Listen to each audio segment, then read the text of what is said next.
الحمد لله الذي أنزل على عبده الكتاب ولم يجعل له عوجا قيما لينذر بأسا شديدا من لدنه ويبشر المؤمنين الذين يعملون الصالحات أن لهم أجرا حسنا ماكثين فيه أبدا وينذر الذين قالوا اتخذ الله ولدا ما لهم به من علم ولا لآبائهم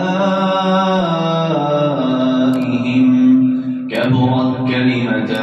تخرج من أفواههم إن يقولون إلا كذبا فلعلك باخع نفسك على آثارهم إن لم يؤمنوا بهذا الحديث أسفا إنا جعلنا ما على الأرض زينة لها لنبلوهم أيهم أحسن عملا وإنا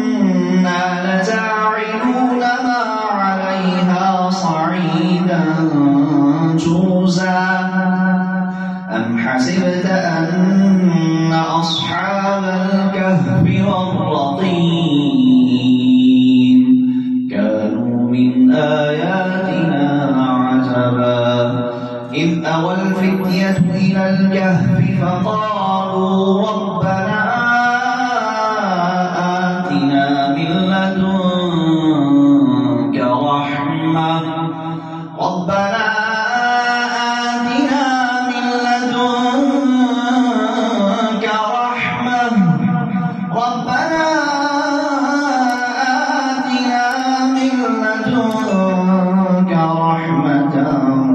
وهيئ لنا من أمرنا